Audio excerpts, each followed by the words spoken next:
This is Link to the Cast, your weekly dose of video games and nerd culture ephemera, available everywhere good podcasts are sold. I am this week's party host. I am the platforming prodigy. I am Mark Robinson. Both Dave Ryan and Garrett Kidney are away on assignment this week, but I do have some special guests with me. First of all, he is Mr. Consistency. He is Mr. Chelsea. He is the Sidona Simp. He really enjoys being in the bottom half of the table. He is Jack Lazel. Jack, how are you? It's just all this abuse, man. Like, you know, I've done nothing but love you for all of our lives, and you just coming on here railing me out. Love comes in many formats and forms, and, listen, and, you know. My crappy football team are by far the least thing that I want to talk about today. We're here to talk about video games, Mark, the sanctity of video games, and some movies and stuff as well. But hey, come on now. Let's pretend that football doesn't exist for a couple of hours.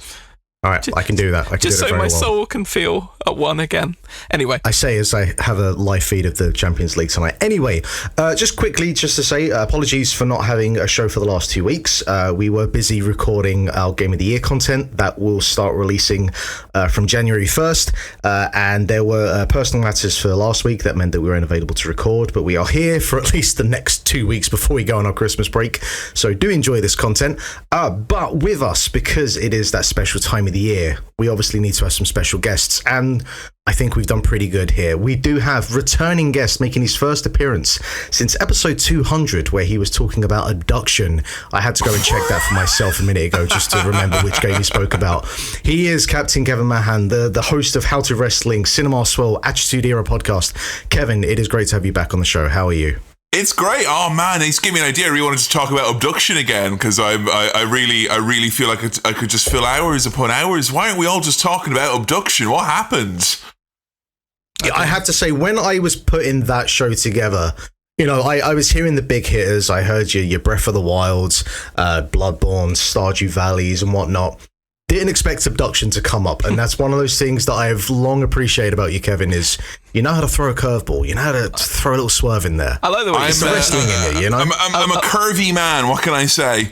I like the way you said that, though, like you were a sort of Cockney football player. You got your Breath of your Wild, you got your abductions, like, as if like there's someone listing them out. But I feel like if we were all talking about abduction, Kevin, it would just be like, you know, that meme of like what society would look like when it looks like it's sort of 2500 and everything is like beautiful, like grass fields behind a futuristic Star Wars looking town.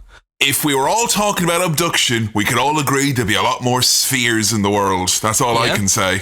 Yes, because it's a lot of spheres in that game. It's sphere based. Let me tell you about Final Fantasy 12. Anyway. Oh God, no! Please, no, Jesus. Actually, let me tell you about my game. It's got a big sphere in it. You play as it. It's great. Coming 2024. Kevin, no, how are you? How you been? What's the crack, as they say? I'm allowed to say that. I'll be Irish next year. I'm legally allowed to say that now. I'm good. I'm real good. Yeah, I've had an interesting week or two of podcasting. I've just finished around a month's worth of research into Chris Benoit. So when I was given an opportunity to come in on a nice lighthearted video game podcast and talk about nice things instead, I was like, I need this. I need to clock a few non-cursed hours behind the microphone to round off my year. Santa Claus, which I did last week for Cinema Swirl, didn't quite scratch that itch. So here I am with you guys. December. You circled December on the calendar and went, I know what I need to fill my time with during this festive time of the year. We all need more Tim Allen in our lives, though. Come on. Exactly, right? And I simply wanted to earn my Christmas break properly this year. And by gum, if you want to feel the before and after work period, you stop watching Chris Benoit content, because I feel like it's truly Christmas now. Yeah. Is that specifically for like the how-to podcast? Yes. So now, that is probably going to be out by the time this is out. So yeah. Now, not to obviously go too much into spoilers, but like how much, for anyone who doesn't know, How to Wrestling, it's a podcast you and your now wife do together, this kind of journey together about, a new person discovering wrestling that they may have not known anything about before. Like, I'm guessing over the years she's probably, I have to imagine, heard at some point about Chris Benoit. But going into this, how much did she know of the kind of the minutiae of 2007? She knew what it was, and she knew who he was. I mean, like we have since you know, I don't put my hands over her eyes or anything like that. You know, it started as a journey as her as a new fan, and it's just been kind of about the journey together since then. So she was well aware of what it was.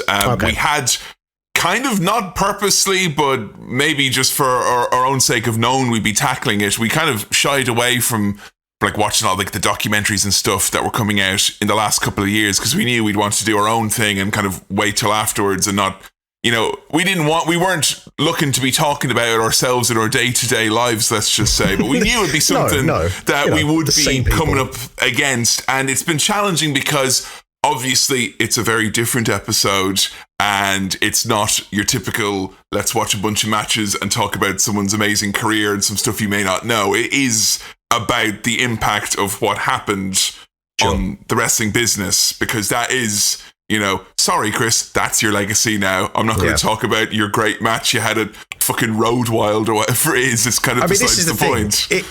There is a way, or I guess there is a person who could do, you know, a 2-hour podcast about Chris Benoit and just be like, this is, you know, the work rate of Chris Benoit, and then just cut it off like that. But I don't know. I feel you've got to be really either like desensitized to a point that I think is unhealthy, or you're just making a very conscious decision to not focus on that. And I don't see how you, like, it's just not possible at this point. You know, if you do a podcast on Chris Benoit, you have to talk about that. And Lord knows people try and all that, you know, and we had a very interesting crop of feedback from people who wanted to tell us all the really important things. Like, I know there was a murder and a suicide, but what, Chris Benoit was like, he won the Royal Rumble, Big Show didn't eliminate himself. I'm like, yeah, we're dealing with the big issues now, aren't we? Like, this is we're really getting to the meat of the matter here. But like, you know, I mean, it'd be selfish and stupid of me and naive to try and assume that whatever gossamer thin thread of nostalgia was left for that monster, that I wanted to talk about that as opposed to what it actually meant. And Joe, as someone as a fan, has only known of him as that murderer. So that's kind of where we were, and that's why we've approached it. So that dropping Christmas Day then, I presume? I think New Year's Day I'd like to really start, you know, you wake up bleary-eyed and go, maybe my favourite podcast is Kevin, in your wife's opinion, like, what's worse, the crimes of Chris Benoit or the movies of Tim Allen?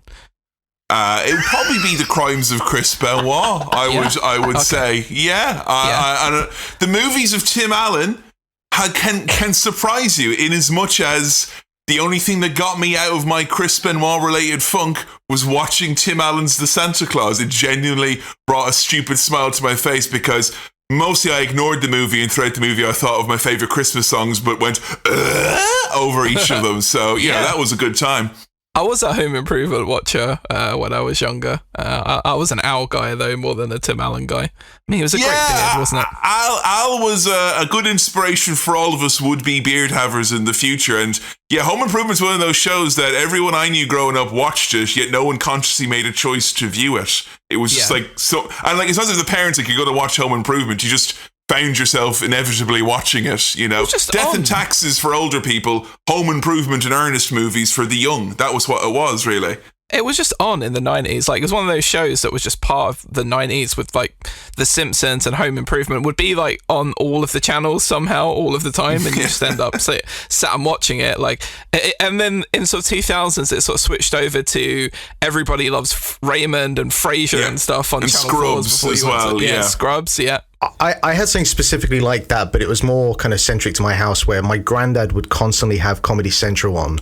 So anytime I come into the house, 2.5 Men would be on, and I probably watched more episodes of 2.5 Men than I ever intended to in this lifetime.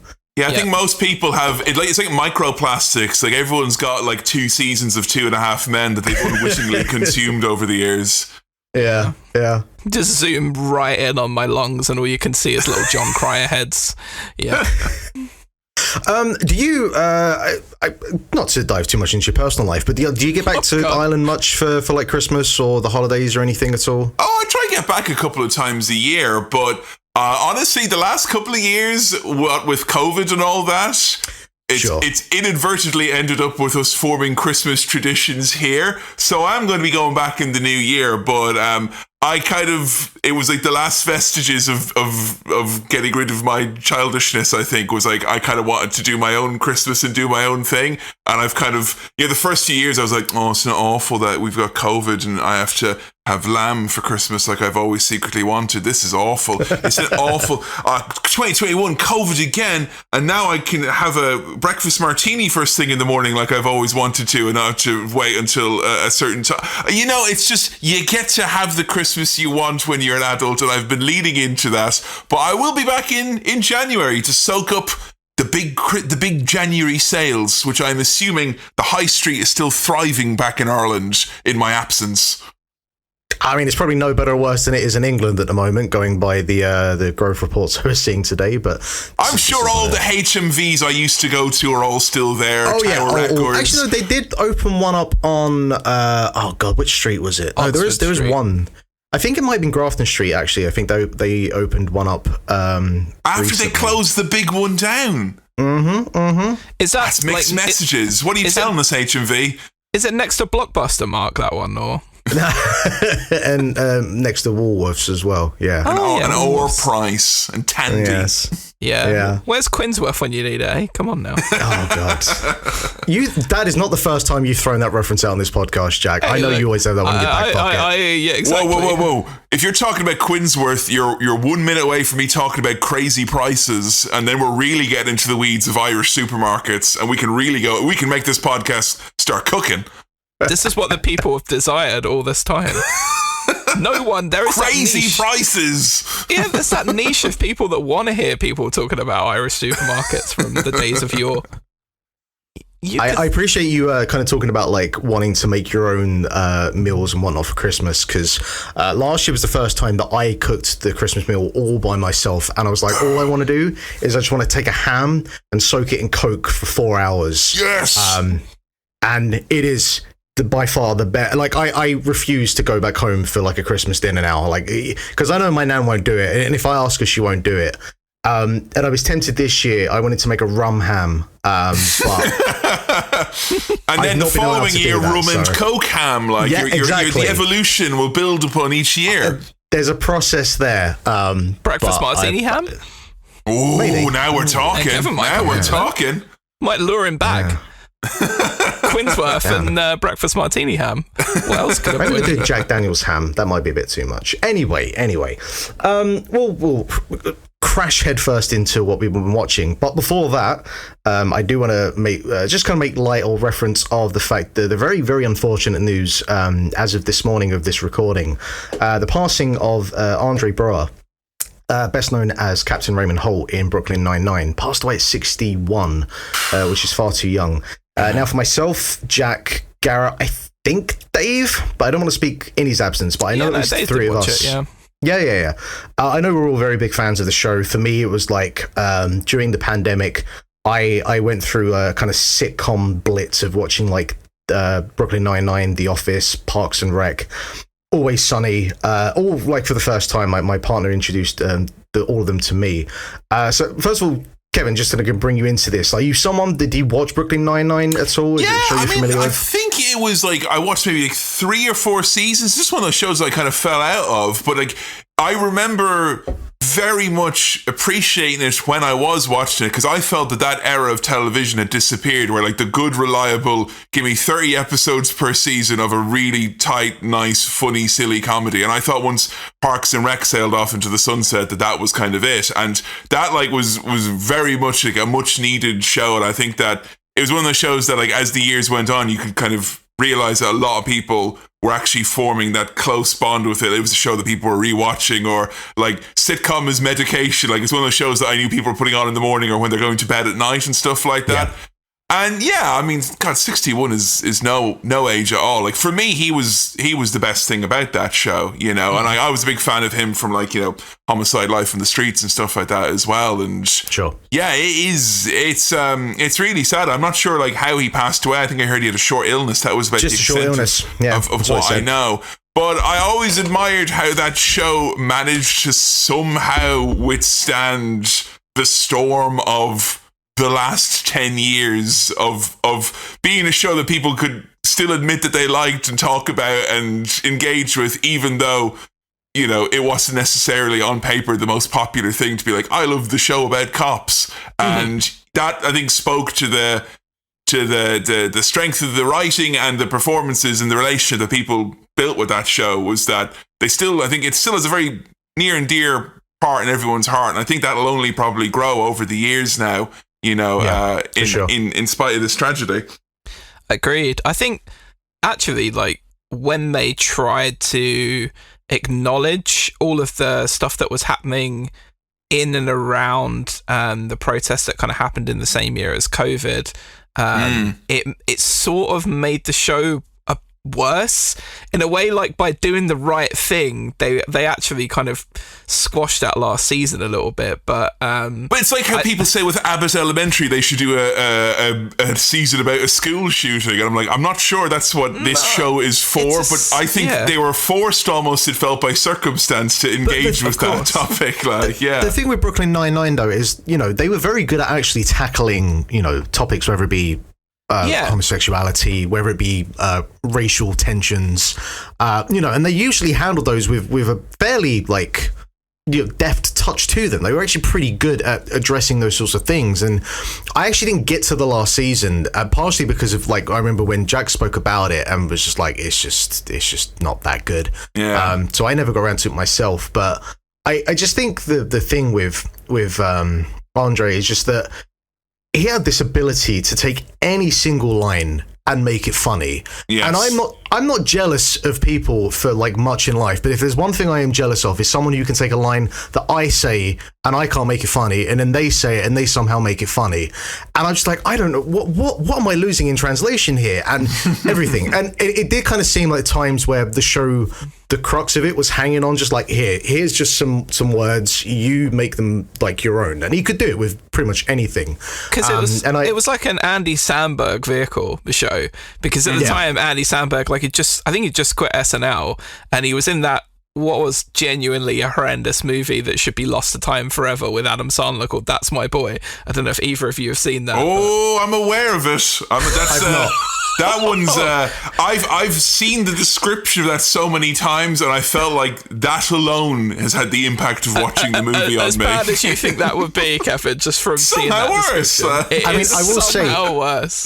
I actually watched The Waterboy the other night for the first time, and as a 12-year-old, I thought that was the funniest film that I ever saw. As a 35-year-old, I think my humor has changed just a little bit since then. You can't go asking people if they want high-quality H2O in your 30s, Mark. It's just not cool. But I do very much think that show, that written as a vehicle for Sandberg, turned into the Andre Braugher show. He just absolutely owned it. And like you say, I think it's him and Kelsey Grammer, the two people in sort of American sitcom TV, and I guess in the UK for me it was always Rowan Atkinson, when he was actually saying words rather than silently being a clown, who could just take anything and twist it into a cadence of speech and make it funny.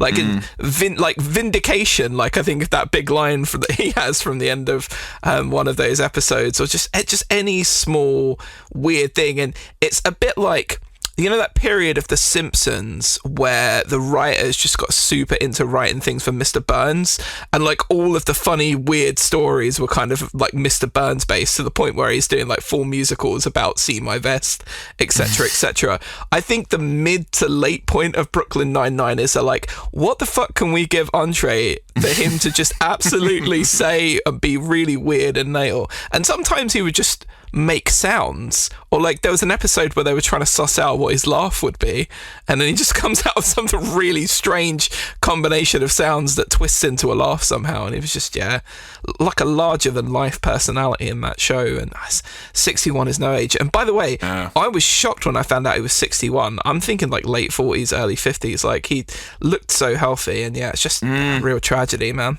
Yeah. I did mention this recently as well. I watched a horror film from 2007 called The Mist, and he turns up in that. And the problem is I had not seen it, pre Brooklyn Nine-Nine, and he has such a, you mentioned the cadence and tone to him, that I'm watching this horror film, this very kind of serious film, and I was like, I can't remove the Captain Raymond Holt part of you out of this. Everything he's saying in this very, serious po-faced film is kind of being ruined because he just has that kind of tonality about him. And I kind of worry if I go and watch any of his other stuff, if that issue will occur for me as well. But this is a me issue, so anyway.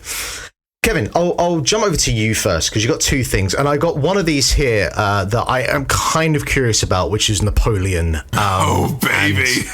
Yeah, tell me about this. I know what it is, but is it any good? Look, all I can tell you about Napoleon is the historians who literally engaged with Ridley Scott and were saying things like, this wasn't accurate, and this was it. He didn't call his wife a slut, and he didn't shout at the English and say they just have both. They should be ashamed for engaging with him. This was very obviously the silliest, most dumbfoundingly over-the-top popcorn film that happened to be about an historical figure. It was mad dumb fun, and I had an unexpectedly good time because I was going in thinking like, I'm probably not going to learn much here. I doubt I will, but maybe it'll just be like kind of a big old epic. And it was just a silly big old epic, like in the way that I feel like in the last 5 years the dumb action movie got reclaimed for a new generation. It felt like we had a little bit of fun with Napoleon. It felt like a movie that by rights should have come out in 1998, but it came out in 2023, and there is a stupid little smirk on Joaquin Phoenix's face the entire time, like he can't believe he's getting away with being in a big, silly, dumb Napoleon movie. They make a reference to the succulent Chinese meal meme in it, for Christ's sake, at one point. It is as silly as can be. So I think, like, with the marketing of it and all that, people might think, oh, is this like a big dusty old attempt of trying to do a big... Nah, it's just Ridley Scott being 80 and mad and doing a crazy fucking weird stupid Napoleon movie. It was a great time at the cinema house is all I can say. I don't know about you as well, but after about an hour or so of the movie, I wanted it to be subtitled Napoleon Fucks, because it just... he was going hell for leather, let me tell you. He really had it in him, like... I genuinely was just shocked at the amount of aggressive doggy style in the movie. And, like Vanessa Kirby and stuff, who she was... I think that the thing she's probably most known for so far is the Hobbs and Shaw movie. I don't know too much else that I think I've seen her in. But she was really ace as Josephine as well, like his sort of muse all the way through the movie. Yeah, and like... I feel he can split hairs with... Like, I think he's the type of historical figure where it's like... Like the amount of like articles I saw where people were like, you've fallen for Napoleon's famous trick that he played, and he said he did this when he actually did this, and then another article would be like, well, actually, you, historian, have fallen for his other trick where he made people think he did this thing that he thought he did. And it's just, you can't really get to grips. Who cares? I want to see him fuck like a dog, and he does non-stop. You want to talk about not like fucks. That's the movie title. You want to talk about it not being the size of the boat? It's the motion of the ocean. The motion of this ocean would capsize all boats and flood the harbour. It's got to be seen on the big screen as well. You can't get it's sense a Ridley Scott film. Yeah, exactly. Come on. I mean, now I don't know about you, but I was disappointed they didn't cover the part of his life where he turned up in San Dimas and helped Bill and Ted do their high school history report. I was very disappointed that they left that out, but everything else, it's great. The AV Club actually did a sit-down interview with the lad who played Napoleon and Bill and Ted, and they're like, "What you make?" Yeah, and they're like, "What you make of all?" I'm like, yeah, it's nice, I guess. I'll probably get a couple of cameos out of it, maybe. People disappointed I'm not Joaquin Phoenix, but yeah, I'm happy for them. I'm happy for Mr. Scott. Like, I love the idea that someone goes to watch Napoleon and loves it, and then one of their friends and family's like, "I'll get him a cameo for Christmas from Napoleon." Oh, no. They look up Joaquin Phoenix, and it's like, "Oh, he's not on there." But the geezer who played him in Bill and Ted is, and getting eating this big old bowl of ice cream and saying "Zinky Piggy, Zinky Piggy," The thing is, what I find interesting is like the idea of casting Joaquin Phoenix as Napoleon is that I can kind of see that you want to do this historical figure and you want to do this like semi-biopic kind of look at his life. Fine, I think Phoenix is probably a good casting for that. But everything you're telling me about the way he approached it, and I guess the way that Ridley decided to direct this film, it just sounds like you go into it with maybe like a certain expectation of like the tone of what this film is, and it's the complete opposite. It's visceral. Yeah. It is, and if you like big, crazy, real life, total war simulations, there's a lot of that going on as well. But like, I just feel like when a historical biopic comes out, all the print media and online media seem they can only talk about it through the lens of is it historically accurate? And it's like it doesn't really matter. So and none of them ever fucking are. All right. Yeah. Right. And everyone wants you to be po-faced about it, like, oh, I want to hear about his return from Elba and all this shit, and you're just like, nah, man. Napoleon fucks, okay? Like, he goes into battles and blows shit up, and just he's Joaquin Phoenix. Why the hell not? Why not make a sexy Napoleon? Why not make a kick-ass Napoleon? What else is there to do?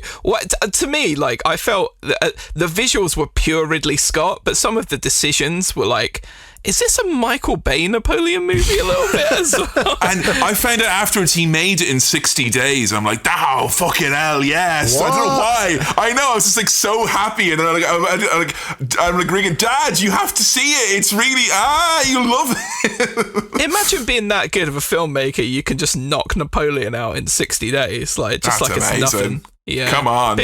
Big up Ridley, man. He's living his best life. He's approaching his later years, and he's like, fuck it, I'm doing things the way I want to do them. All right, you got one more thing I can see on the production notes here, so Kevin, take it away.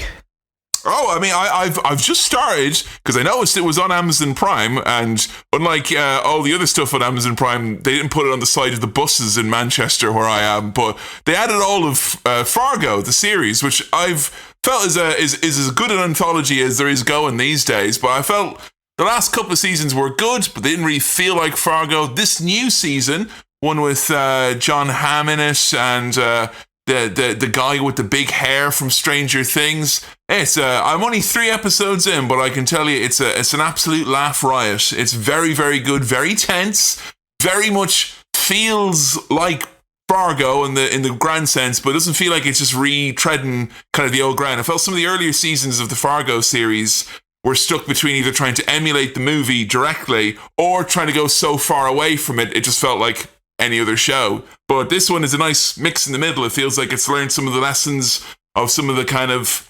more high-octane kind of drama series that have come out in the last couple of years. Like, I feel like there's a bit of an influence from Barry in it, I think, from HBO.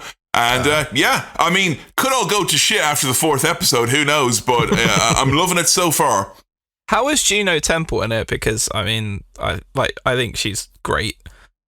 She's absolutely fantastic. Every scene she's in, she is, and she's like a real nice kind of like, she feels like a throwback to a lot of the stuff you've seen in Fargo in the past, but she feels totally fresh. And I think what I like most about it is that it's set in 2019, which is a very interesting time period. It's, it's far enough back now, maybe not to be like you can kind of be wistfully eyed for it or kind of think back, but it's that pre-pandemic time, which I feel like is an era that will form quite an identity for itself in the years to come through various medias. I'm glad we haven't had too much pandemic related like media and stuff like that, Like, too many films. No, it's because a lot of it's been terrible. Yeah. Yeah, I mean, there was the odd thing that was good, but I'm glad that most things, like, they might have acknowledged it, or, like, someone might walk into a cafe and, like, take off a mask or something in a movie, but, like, they don't talk through it. They just sort of move on with it. So. When Glass Onion just like, by the way, the COVID pandemic has... Why are you telling me this? Like, it's Christmas Day, Netflix. Let it go. Like... Yeah, I would rather he was like, by the way, my husband is clearly Hugh Grant, and let's talk about that for about 25 minutes. And much that would have been better. Much better. Yeah. How good would that have been? I want to see that, by the way, just half an hour of them two just being a married couple, just talking about like who's going to do the dishes, whether or not they're going to go to this person's family on Christmas or not. Release the couple's cut. Yeah, exactly. How much better would that be? Although I did quite like Glass Onion, but, that's another story for another time. Something that I really like, and I like this when it happens a lot now, is when a popular I'm going to say video essayist. I don't like YouTuber. When a popular video essayist decides to drop a 4-hour video, that always works for me, because I'm like, all right, let's find some part of my schedule to clear up to watch this.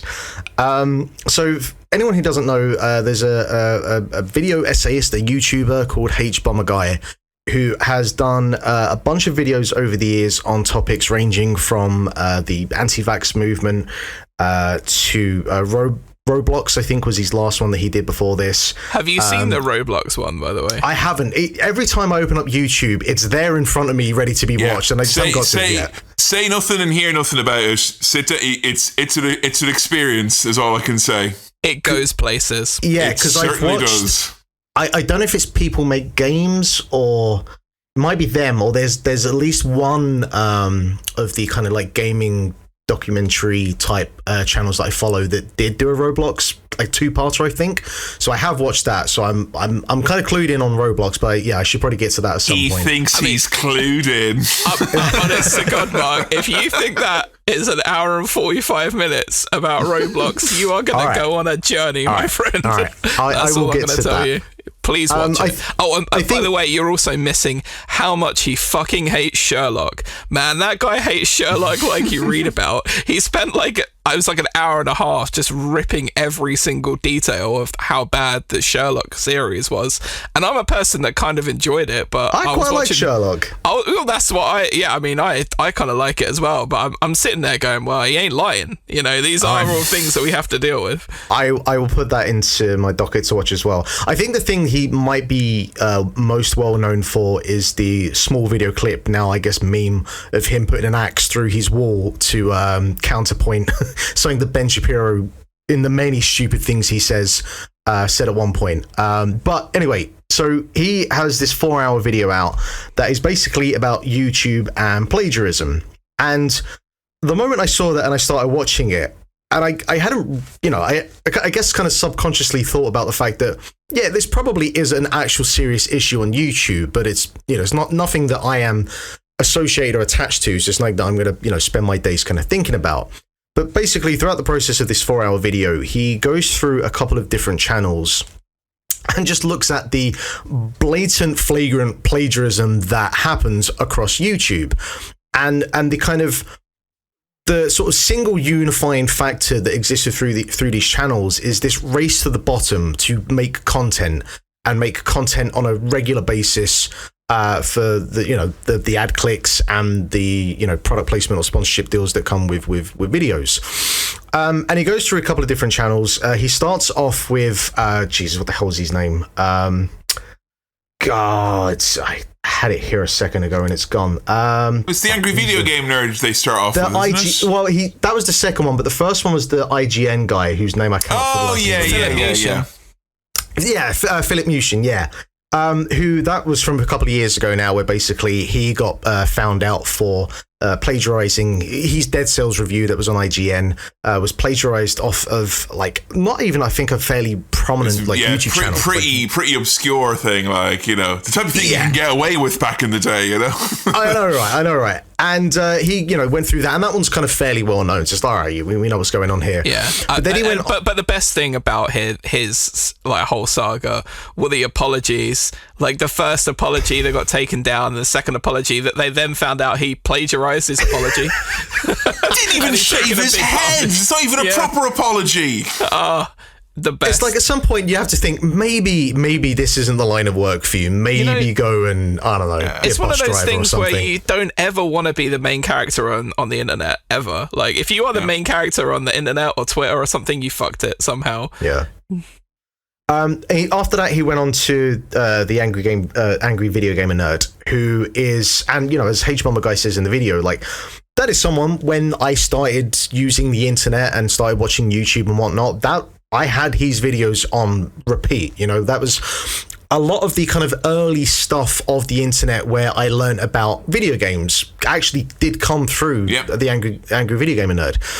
And I remember, because, I watched a whole bunch of it, and then I didn't watch any for a while, and then at some point in the last couple of years, one of his videos came up as a recommendation. So I was like, hey, I haven't watched his stuff in a while, let's watch it.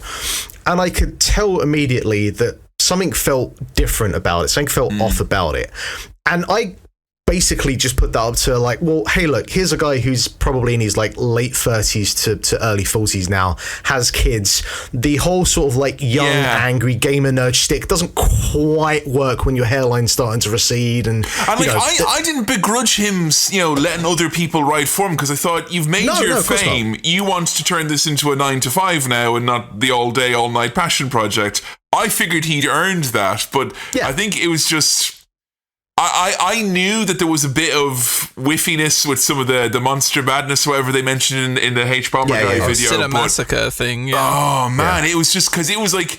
It wasn't even like the big thing that got them loads of attention or money that they plagiarized. It was this kind of like passion project side series thing. And it's like, oh, that's the thing that got plagiarized? And you didn't even plagiarize it yourself? It's so... Yeah. And it's like, he... unfortunately is guilty by association, because at the end of the day, he did sign off on this. Yeah, and there is guys. So. He is, I guess, the kind of biggest grey area out of all of them, because it's like, all right, how much did he know? How much did he, like, was he a contributing factor to what was plagiarized or whatnot? There is the argument could make that it was just a simple case of, look, he just signed it off. He wanted to take this part of his content that he made and give it to someone else to do. But it's like, well, again, it is your stuff. You're the one that's signing off on this. So you're the figurehead. You're the public focus of this. So you do have to take the criticism for it.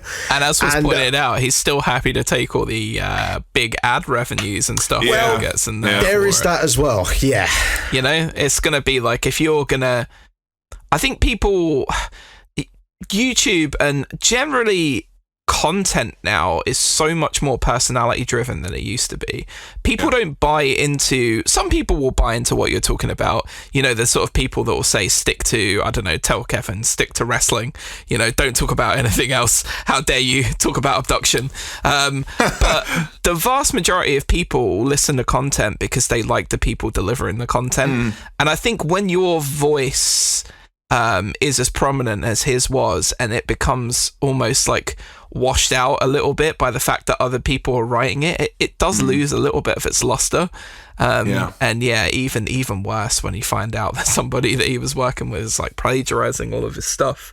It sucks, but it's one of those things where if you still, I don't know, like if he might still have the same passion for it as he had before, and it just might just be that he doesn't have the time, but it does just kind of feel like it's drained a lot of the creativity and fun out of it when someone else is just the thing about it as well is like there's not a guidebook for someone like, because he's like kind of the first in many respects. So like what's the kind of the plan, the guidebook for someone like him when you get older and you start moving on? Like either the content changes or something else has to happen. And I think he went down a route which he thought was going to be a nice kind of way to, I don't know, still make content. I think a lot of people I've seen in response to this are blaming the fact that YouTube will only be viable as a platform for you as a creator if you are making this content constantly.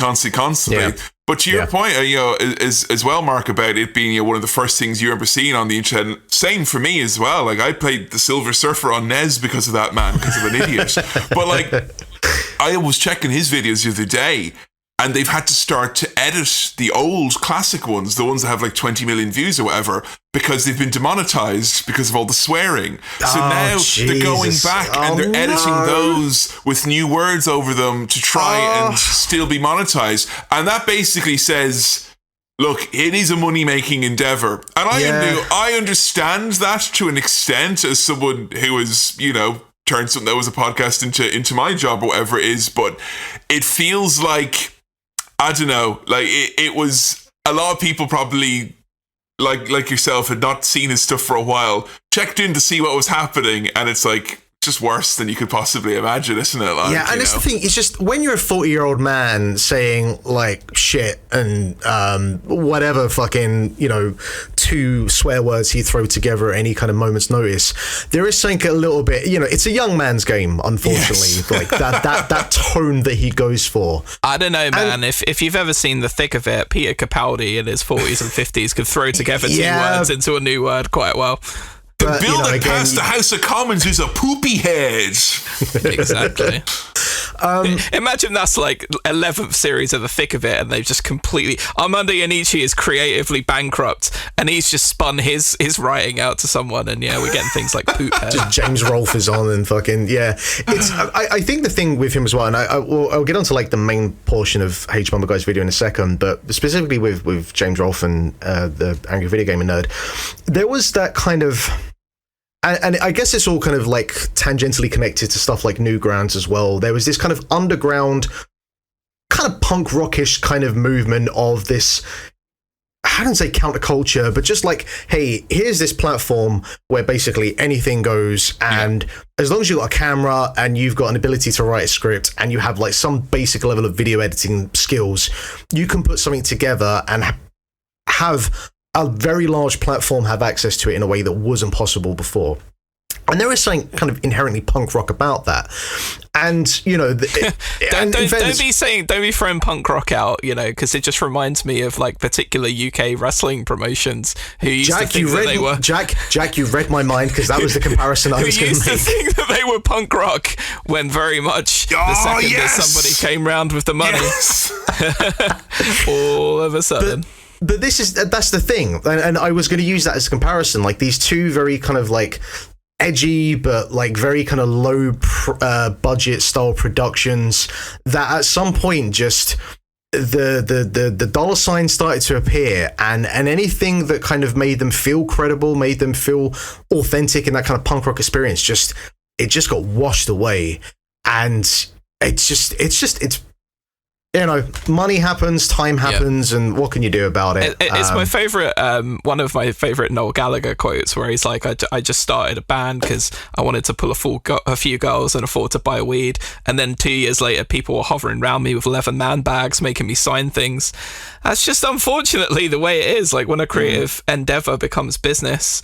And this is why Link to the Cast is authentic, because we've never made a single cent in the 8 years of this podcast. But you will be sending me my fee afterwards, I'm assuming, of course. I will be sending you a packet of Tato crisps back across the sea, sir. Fantastic. That's all I ask. That's all that I get for doing this. Those Tato are mine. Yeah, they are. Oh, so good.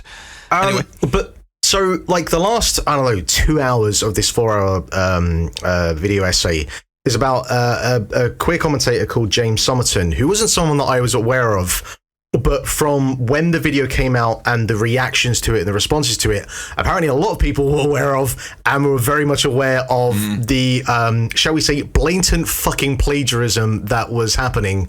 And like, you have to, even if you just watch like the 2 hour or so specific part of this video on James Somerton, it's incredible. Because here's the thing. It isn't like Hbomberguy just, turns on the camera and just starts going at a person in particular. Like there is a thorough level of research and, backing up the things that he says. And like, there's the bit where he basically color codes one of James Somerton's specific videos, and he basically takes the entire script that they've transcribed, and then color coded in everywhere where like, all right, this bit was plagiarized by this essay or this like video or whatever the case. And it's like, I don't know, if it's like a 20,000 word script, about say 15,000 words of it have been taken from elsewhere.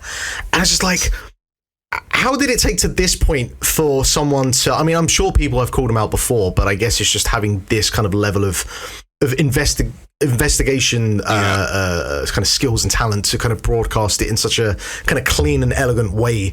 That, ironically, only the only way can to do. take someone down with a very big platform is to find someone with an even bigger platform to take them down, because he was someone who was getting pretty much persistent, like every time he was kind of presenting himself as an expert, which was like, if you looked at even the clips of his videos, it's like, oh, hello, here I am in my turtleneck in my special expert's room. The turtleneck. The fucking turtleneck. I just... listen, I mean, in 2023, only Christian Cage is allowed to wear a fucking turtleneck. Exactly. But like, it was a lot of deflection from him, and I think the thing that for me I found quite upsetting was the fact that he claims that there was like, it was like a homophobic agenda to kind of deplatform him and stuff like that. And it's like, that's the point where it's like, look, if you're bullshitting and you get caught, that's one thing. But it's the fact that the campaign to squash the bullshit the people calling out his bullshit was as thorough, and the work that went in there. Like, dude, if you put a tenth of that work and time and effort into actually just reading the books that you're talking about, you know, you probably wouldn't be in this situation, and you'd probably only be making like tens of thousands of dollars as opposed to hundreds of thousands of dollars. And like that's the point where like the whole like, it's hard to be a creator on YouTube. It's like, yeah, but like you can't tell me that he wasn't doing what he was doing out of greed and a very well-founded belief that he could get away with it, because once you shut one person down and you send a mob on them because you're claiming that, this person who says I'm a plagiarist is actually a homophobe or whatever, it's like, all right, just well, like, fucking people will just go, you know what, I'm not going to bother. I'm just going to, most people, you know, who knew weren't going to call it out because they were scared of what was going to happen, or they couldn't be arsed. But, you know, Hbomberguy was very much arsed and had the data to back it up. I love that. And I think that thing of sending people onto people, again, look, some people go too far, but also I get it.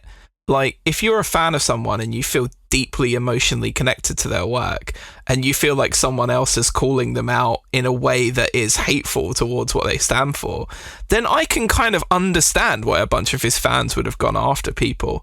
And it's really sad that he weaponized them in that way, and you almost feel brainwashed, and you hope because I know he shut his Patreon down like right away, and he's come off there, and he's gone basically from the internet. Vaporized. I think he put on his Discord or something, I think he said he was working on a kind of a video response. What can he say, honestly, after that? I've never seen somebody so systematically taken apart limb from limb. No. I'll tell you what he'll do: is shaved head and the little ukulele together. Powerful statement. Very powerful statement. Foolproof plan. Yeah. No, I agreed. Jack, have you not learned that the only thing you do on the internet is you double down? You never admit defeat. Listen, if Limmy is right about anything, it is don't back down, double down. I agree with that. Absolutely. The other one that I find really difficult, right, with James Summerton the most, is that how hard is it to form an opinion on something? Surely every single person, like I could give you a bag of Tato, Kefin, and you might be a better wordsmith than, say, the average person, and you might be able to describe exactly what it is about Tato crisps that you love. But if I gave a bag of Tato to the average person, I think I could get a minimum of 2 or 3 sentences out of them about Tato, right? But he was at that point where he could no longer form opinions because he was in too deep, for lack of a better term. That's what I mean. Like, how hard is it to form an opinion? I think there's a difference between an opinion and critical analysis, which is like what those videos were, you know, like looking at film and the kind of queer space within those films. And so you do at some point go from opinion to critical analysis, which they're kind of the same thing. I get it, but there's still like the same thing. But there's still like, there's a difference between I like this film and this film represents here X, Y, and Z. And the problem that he had, obviously, is that because none of those opinions were ever his, maybe he, believes some of those things, that you get to the point that if you've made a bunch of videos based off of other people's work and you and yourself don't have the ability to form similar, kind of critical theories and whatnot. Opinions. Sure. No. Right. Yeah, they are opinions, but it's like that kind of next level of thought and process in regards to those videos. And you're just in too deep, and there's no, what can you do at that point? He probably would have been better off if he'd have just made those videos, and like his whole shtick was like, here is like a bunch of different authors and a bunch of different people that have said these things, and I've brought them together, like all of these kind of points, and here is where you can go and learn about all of these things. Yeah, the problem is obviously he wasn't going to be making $100,000 a month or whatever the case may be. But I think there's saying if you do your, and because it's one of the things as well with the video is like, how do you do citation? No one in YouTube does fucking citation properly out of a few decent people. If he'd have followed all of those things, I don't think anyone would have had an issue.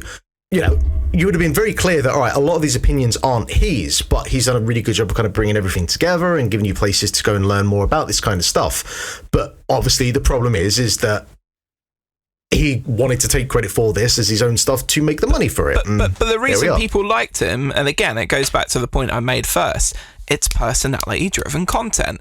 People have their own specific standards for what they like and dislike, and then communicate them with the people that watch them. So every single thing that he was saying, you know, an opinion that he was passing off as his own, is actually coming from somebody else. So he is not the person that you thought he was in the slightest. Therefore, it makes everything that he did completely empty. So even if he did what you just said, like, there's going to be no opinion in there. And would he be a worse YouTuber if he's like, look, this really smart person wrote this, but here's what I think about it? Like, and no, I don't think he would. I don't think if he kept wearing the turtleneck, he'd have been all right. Yeah. Look, a turtleneck. Yeah, I mean, he could have set it off with like a razor thin chain as well, and gone like full fucking Lonely Island, but he didn't. Okay, I just don't get that. I just think that the most inauthentic thing that you could possibly do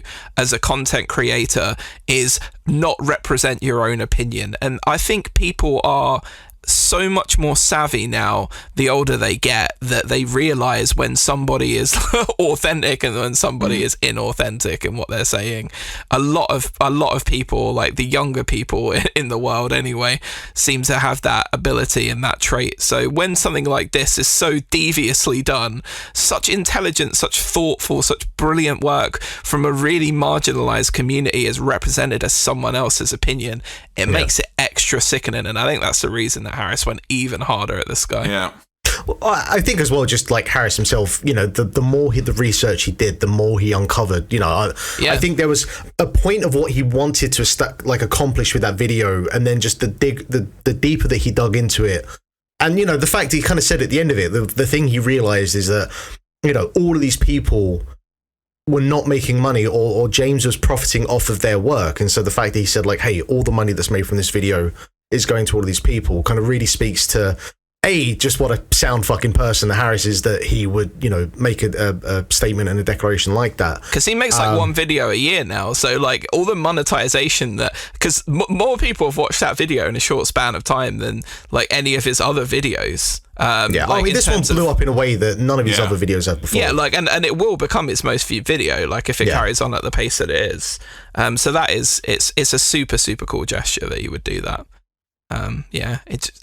That's how you make YouTube content, by the way. And did you also see Todd in the Shadows' video about James I haven't seen that one yet. No, it's on the list. So Todd in the Shadows is a brilliant YouTuber. I've spoken about him on here before. He has his most popular series is One Hit Wonderland, where he does like these 20-25 minute mini essays about, you know, one hit wonders and the people that made it, and you know, all of that kind of stuff. And it's super easy YouTube hole to get lost in. Like, I guarantee if you just click on the playlist, there'll be like 10 songs you like right away, and you can watch the videos. They're awesome. If Tattoos All the Things She Said is on there, then I'm watching. Right, that's the first thing I'm doing straight after. Just name a one hit wonder and it's probably on there. He's been doing it for like 10 or 12 years, and he found out that Harris was making this video, and then he started looking into James Somerton, and the first 5 minutes of his hour and 40-minute video about James Somerton as well, by the way, it's just like, I don't know why I'm doing this. I got so fucking irritated by this guy's terrible lack of facts that I had to make this video. And he just absolutely just smashes. No, it's not the plagiarism. It's just he just fact checks all of his videos that were up on YouTube at the time. And there's maybe 32 things that he had wrong in there. And I mean like drastically wrong as well. And he just basically goes through them all and explains why they're wrong and why this guy is such an idiot. And I just thought, like, this guy's a music YouTuber, and he was so irritated, like, and he was just running on pure spite that he had to make this video. I appreciate that. It's incredible. Spite is a powerful tool if you know how to use it correctly. Yeah, and he's one of the few proto-YouTuber guys that ran off spite that hasn't gone, like, weird and right-wing grifty, so big up to the Shadows. Right. let us jump over to what we have been playing. And you got a few things on the list, Kevin. Some of these I know of. There's one thing in particular I'll be really interested to talk about in a bit. But I will start off by, your two things that you are very well known for on this podcast, to us at least, is your wrestling and your video game fandom. We have at length spoken about AEW Fight Forever. We spoke about it at length on the Game of the Year categories for one specific category, which we won't give spoilers for. What has been your what are your takes on this game? And I'm taking, from the kind of initial announcement in 2020 to the very long development process of that game to when it actually came out. Like, give me your journey with Fight Forever. I mean, obviously I was excited because, at the time it was the wrestling company that was, putting out the content that I enjoyed the most. And, I'm an elder millennial. You tell me No Mercy inspired anything and I'm there, that's great. And I think literally when it was announced, I had literally just done like a 3-hour playthrough video for Patreon with No Mercy, playing it with Adam, who hadn't actually played it before. So it was like, and I played a load of No Mercy, and I'd fallen in love with it all over again for like the 35th time or whatever it is. So I was really, really jazzed and excited because, as I've learned more about him, I come to understand how important video games were for Kenny Omega's, like, not just his video game, his love, but his actual pro wrestling career, and how much it's inspired it and changed the style, and that's inspired so many other wrestlers. And like, if you told me when I was 10 years old or 12 years old playing No Mercy, like, hey, this is going to inspire like a style of wrestling in the not too distant future, I'm like, what the heck? That's amazing. So that was they leaned pretty heavily into that. That announcement thing where they all came out dressed up as Steve Jobs was probably the most cringe thing I've ever seen in my life. And we're back to turtlenecks again. We're back to turtlenecks, baby. I mean, Britt Baker was able to pull it off a little bit, but Cody just looked, no, dear Cody. But he was already emotionally gone at that point. He used that as cover to get out the back door, but. Shame he didn't cover it with the fucking neck tattoo that came several months after, but anyway. But like, there's all well and good having intentions, and like, I personally, I don't care if you've got a long development cycle. I'm not someone, like, I only care about the game once I'm actually sat down playing it, because sure. I've seen so many people I care about get like so emotionally invested and broken by following the developmental cycle of a game they're excited about. I'm like, I'm not doing that. And I try to avoid a lot of stuff about that and a lot of the red flags or warning symbols. But the reality of it is that it's just a really bad game. And that's, bad games are a dime a dozen. It's a bad game. But I didn't think in the months after its pretty disastrous launch that it could make me, like, I wouldn't even want to talk about it with you today, because I feel you've talked about it at length. I'm assuming you didn't like the game very much either. Like, spoilers. Yeah. Spoilers, but like, this Season 2 DLC crack they're playing with now, we've used the phrase race to the bottom, and I've seen money grubbing, and yeah, it's wrestling. I'm assuming like there's going to be money grubbing going on. But Jesus, Mary and Joseph, the prices they are charging for shonky character models, bare minimum, no discounts. People who've bought season passes, then you pull the rug out for them and you tell them that, there's a new season pass as well. Crazy price tag on it. Like, you're not addressing any of the core issues in the game. You literally send Kenny Omega out on Twitter to be like, guys, we're listening, we're fixing the game, we're making it better. Like, that dude, like, you are wringing him dry of any drop of goodwill he had left in that video game space. And I just feel it's just mismanagement on a catastrophic level. They've just announced a Beat the Elite mode, which is just an arcade mode where you take on 12 random people, and they're charging like nearly a tenner for it. It's fucking wild. Like, I saw that today. It's like, wait, you're doing some sort of like Mortal Kombat, go up the ladder kind of thing. Something it's like cool with that, maybe a twist on it. Oh no, it's just an arcade mode. Yeah, and it's like, I'm early on in my kind of video game development life that I'm now kind of trying to do, but I can see where something is a fairly kind of complex technical challenge to implement into a game and whatnot. This ain't that, son. All right, this is. a month's worth of work at best just to kind of get UI in the right place and, you know, all the kind of the menu flow to be the way that you want it to be. But to charge for a thing like that, you know, that is a we were talking about things like, so the Quake 2 last year, they had the Quake 2 remaster that came out, and they're like, hey, this whole thing, which is like Quake 2, which is remastered, which has like a whole fucking brand new campaign, has gorgeous fucking port, that is absolutely gorgeous. And it was like a tenner. And if you already owned Quake 2, it's a free upgrade. Here, have it. And I'm just and they as well, they've announced just this past day or two, the Quake 1 and Doom 1 and Doom 2, those ports which are also masterful, whole new campaign just dropped for free. I paid like £1 for each of those back when I got them. It's madness, like, you know? It's fucking insane. And then you have AEW, because this is the thing, because I think one of the kind of prime issues that AEW Fight Forever had is that, all right, you're building a new engine from scratch, and that alone is a year to 18 months worth of work, depending on, like, I was just, I'm rereading, there's a series of books called Boss Books, great series of books about video games, specific video games. And I'm reading one about GoldenEye 007. And, you know, that game had a very turbulent development cycle. And part of that is that the first 18 months was literally just building the fucking engine to get to the point that they could start making the game. You know, this is why so many people use Unity or Unreal these days, because making an engine, unless you have like a very specific thing that you're trying to do, it's just a lot fucking easier. And Unreal is at the point where it is now that, you know, a lot of the bigger companies are just like, fuck it, we'll just do it in Unreal, because you cut your development cycle in half, and Lord knows the big publishers and developers are trying to find a way to cut costs where they can, usually at the expense of, you know, the people making the games. And so if Fight Forever had come out and, all right, it wasn't that great, and actually, yeah, as you say, it is a bad game. It, like, you know, I again, spoilers, but I spoke about this on the Game of the Year podcast.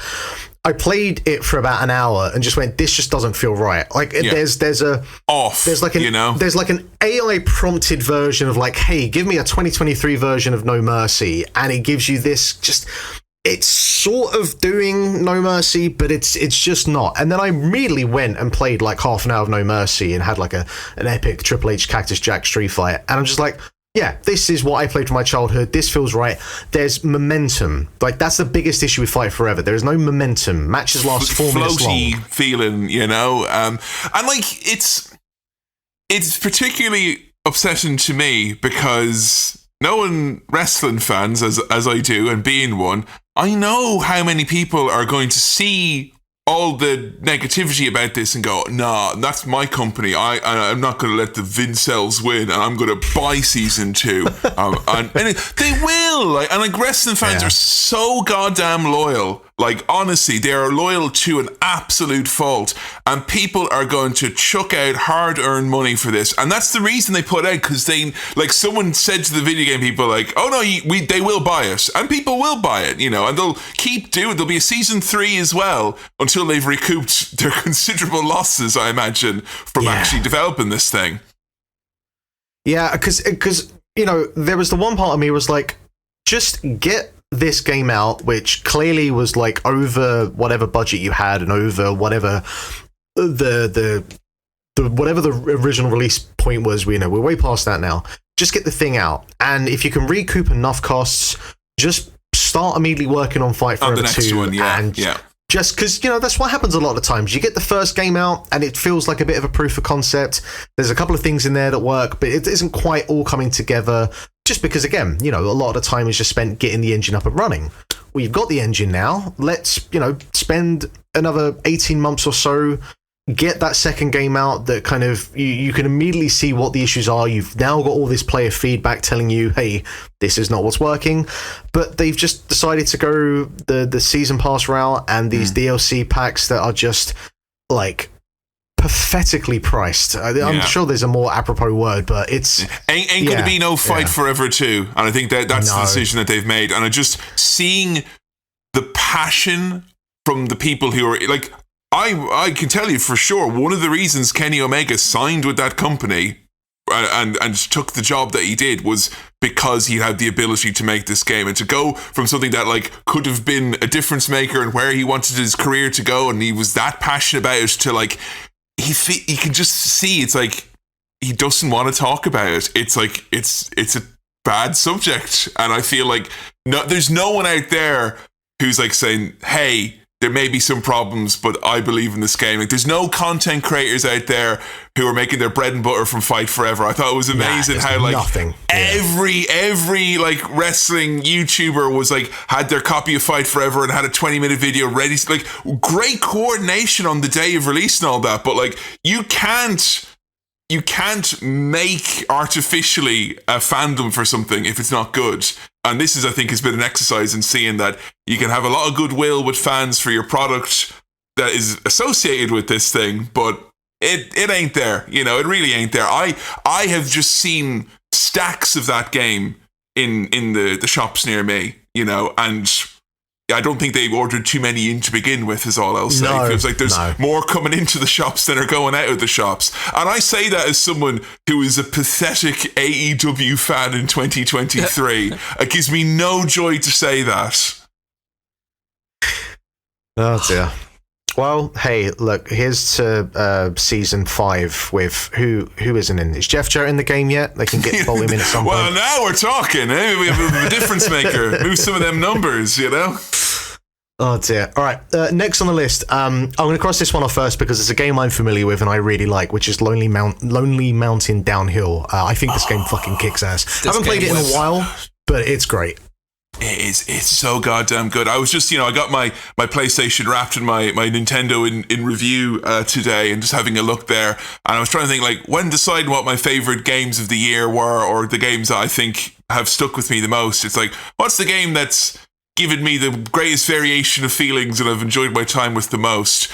I have, like, literally, to unwind when I've been stressed, I've put that game on. I have played that game, like, you know, as the sun is coming up, be like, yeah, like so tensely invested in it. I have shouted at the TV like I'm a child. I have literally screamed hooray when I've done something. I have just sunk hours upon hours into it. And it's never like, I'm never going to turn on being like, you know what, I'm going to do a real chill ride now. Or like, I'm going to do one that's going to push my skills to the limit. It just naturally flows. You never know what type of experience you're going to get with what is honestly seems such a simple game, but is so well done and is so... I wish there was a way that it could sell itself more in its title than what it is, because I feel it's so much more than awesome bike game, but it is awesome bike game. Yeah. Sorry, Jack, you first. I was going to say, what I love about the game, I think, is the checkpointing system. Yeah. And just knowing that because I don't feel like this is a game, say like a Trials, Mark, where you feel like, oh, everything I'm doing is I'm trying to get a better time, or I'm trying to shave this off or that off. When I played this game, I was just like, I just want to make it through this bit, and the amount of times that I feel like I've made it through some really difficult terrain, and I'm like, where's the checkpoint? Is there a checkpoint coming up? Yeah. I really hope the checkpoint happens soon so I don't drastically fall on my face and mess this up a lot.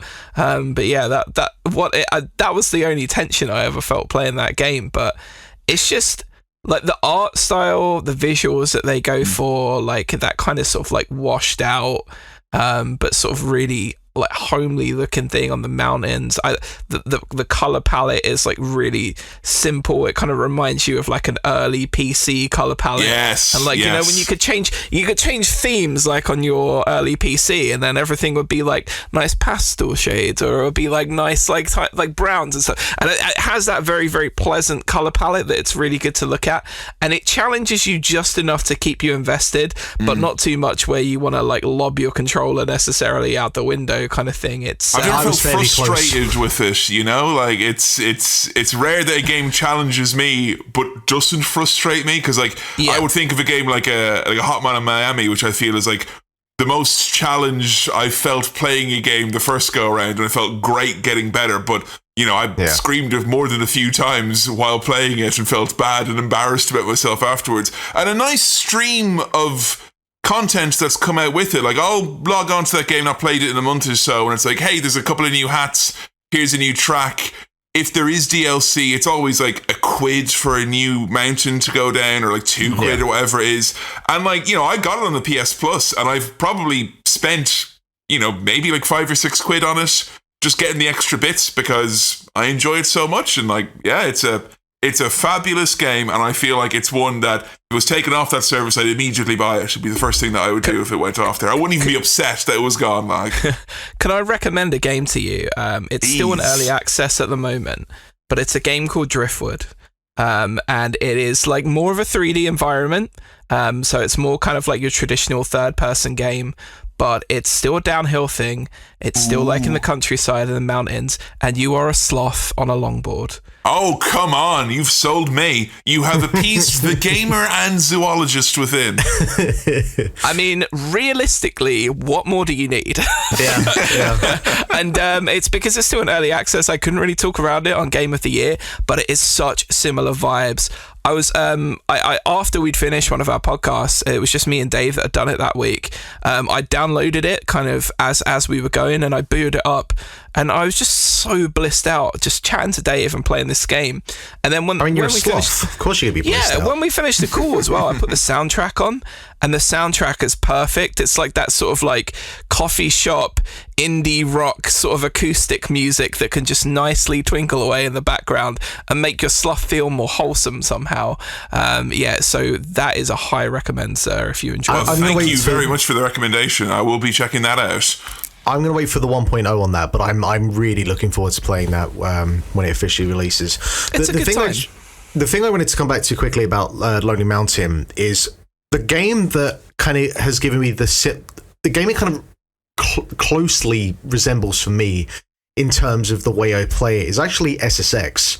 Because you mentioned Trials there a minute ago, Jack, and the thing with Trials is that though that and Lonely Mountain both have checkpoint systems, Trials, for the most part, while there is like a specific line that you're trying to hit, in terms of getting the momentum and the physics of like, okay, I need to go up the ramp at this type of speed to then hit the ramp at like the right place.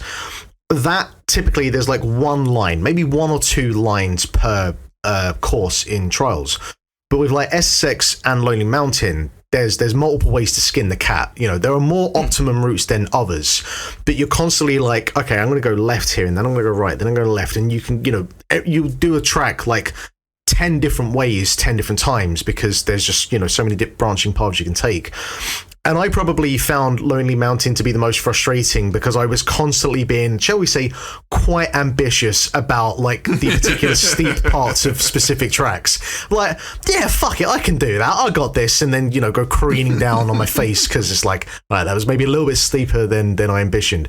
It really does teach you about speed modulation, that game, I would say. But the thing is, the first few times I played it, I was like wanting to smash through it really quickly. And all of a sudden I was like, nah, that's not how you do it, man. Like you have to be smart about the speed that you're going in different parts of this track. But the thing, like SSX though, sometimes you'll hit a specific line and then nothing but just pure luck is on your side, where the momentum just works enough for you, where you hit it at the right spot or whatever, and you do that 100 times and you'll never hit the line in that particular way again. But for that one time, you feel like a fucking king. Yeah, I love nothing more than like hitting a jump or like a little just a incline, and when you land like exactly diagonally perpendicular with the downslope on the next thing. And you feel like a king when you land on that downslope and your bike is pointed specifically in that direction and there's no like bounce or something. Oh my God, like that is just, there's itches a part of your brain, the satisfaction part of your brain I just can't explain. It's the only game I could think of other than Hitman which I have looked at my saved clips on my PlayStation to motivate myself and prove that I can do it. Because you'll have a run of luck, like you're saying there, Mark, and then you'll be like doing it the next time, trying to get another challenge. I'm like, I can't do it. And I'm like, look, you did. Look, see at 2 a.m. on that Saturday. You did once. You could do it again. Don't sleep for 12 hours and you'll be able to do it. That's what you need to get back to. It's that kind of like Tetris thing, that kind of Zen-like state that you get into where just every like time and space around you just don't exist anymore, and all that exists is you and the screen and that route that you're trying to hit. And if you dream in the game, it's a good game, and I am happy to say I've dreamed in Lonely Downhill Mountain. I am immediately going to download that for my Steam Deck when we finish this, because I need to go play some Lonely Island again. Lonely Island, Lonely Mountain. You mentioned Hitman there. It's on the docket. So Hitman, Jack, Kevin, I'll give you 10 minutes. Enjoy. Okay. Hi, Kefin. I'm Jack, and I like Hitman a whole bunch. That's great. We can say things like sasso to each other, and it's our secret no one else knows. I just wanted to give Hitman a brief nod and a brief mention as a game that has, for an unprecedented 3 years in a row, it feels like, topped out my most hours clocked on a game. And the freelancer mode came out, I think it was like February or whenever it was. Was that when it came out? It was February. Very early in the year. Yeah, it was early in the year. Fantastic. Brought me back into the game. Played a whole bunch. Joe played a whole bunch. Absolutely fell in love with the game all over. And then we let it fallow for around 6 months. And then we just came back to it there the other day. And we were like, we haven't even touched Freelancer in the last month. But it was realizing how much better we were at the core game from having played Freelancer mode. And we were doing all these challenges and doing all these things that we never would have dreamt of before. But because Freelancer was like, hey, why don't you try and not get caught this time? Or why don't you try kill everyone with a shotgun this time? And we absolutely just slaughtered all of these challenges and escalations and contracts that we never in a million years thought we could have done even a few months prior. And I don't know, I just can't think of a game that has made me feel like I'm getting better in many different ways at once. And it feels like, the first time I played the game, I really enjoyed it, had a great time, but I'm playing it in a different way now. And not many games can challenge you to change how you play it, and you feel like you're getting a greater appreciation for it at the same time. It's honestly I thought they were going to sail off into the sunset and just do the James Bond thing. Load more content this year. We all did. I honestly don't even mind if they make that James Bond game now. Give me more elusive contracts instead, please. Yeah, honestly, if you gave me a choice between a Hitman Season 4 and James Bond, selfishly, I would probably choose a Hitman Season 4, because I am a huge, I have been absolutely Hitman pilled by IO. I love that game so much. And yeah, at the end, so it came out in the sort of January, February a couple of years ago, and then the start of last year, we got a brand new level that they just made for us as well, Haven Island, which I think is awesome. Baby. Yeah. And then the next year they're just here's a new mode, which basically takes the game that we have and then completely reinvents the game that we have and makes you play it a different way. And then all of a sudden, think about, you say about the challenges and stuff, but one of the things, because we talked a bit about it, again, a future plug for Game of the Year, we talked a bit about it on the sort of Best of Not 2023, and it made me appreciate different parts of the levels, because those levels are incredible. It's unparalleled design on those. There are some of those levels where when you're doing the main game challenges, and maybe some of the escalations open things up a little bit, but you are so used to, this is the best way of doing this thing, and yes, I could go and do all of these weird escalations or this, that, and the other thing, but you kind of have your stuff that that works, and the routes so off by heart at this point. I do of the main characters and all the levels, and then all of a sudden they're hey, right, here's 4 guys that you need to kill. One of them's way over there, 2 of them are in this place in public that you have to figure out, and then another one of them you need this specific disguise to get to this part of the level that you might not have ever even bothered going to. So off you go then, and you're oh shit, okay, and then all of a sudden you're just inspecting, and you become an absolute just expert as to where everything is in all of these levels, and you come through and you go in the dossier and you see all the different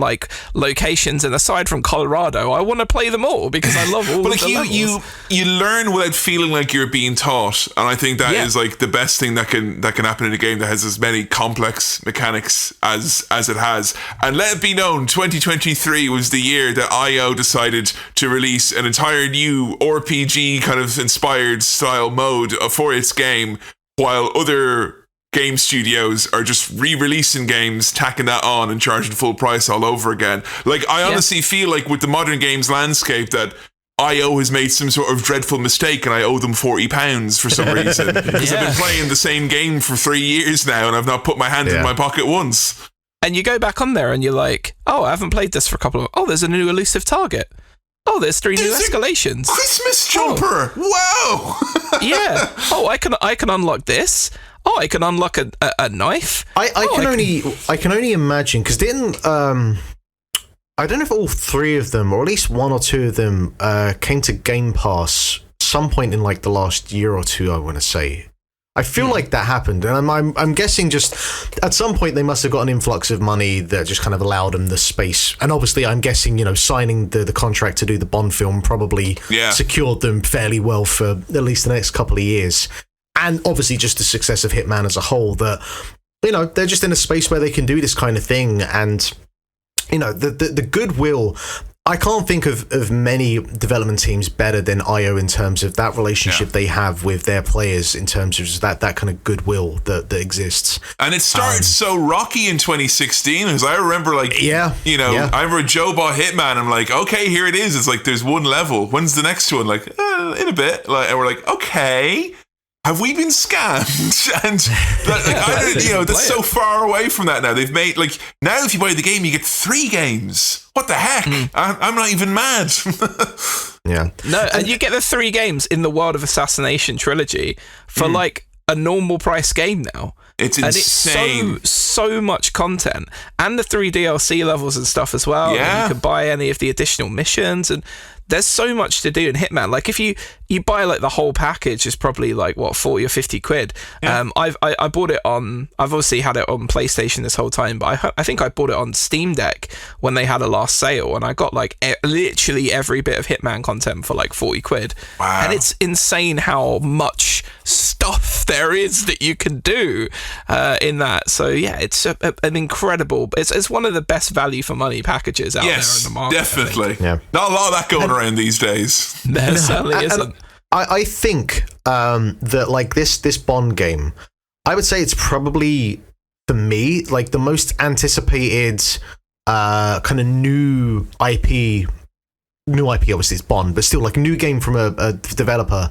Like, since probably CD Projekt Red going from The Witcher 3 to Cyberpunk. Don't jinx this. Come on. That comparison. No, but this is the thing. But this is the thing.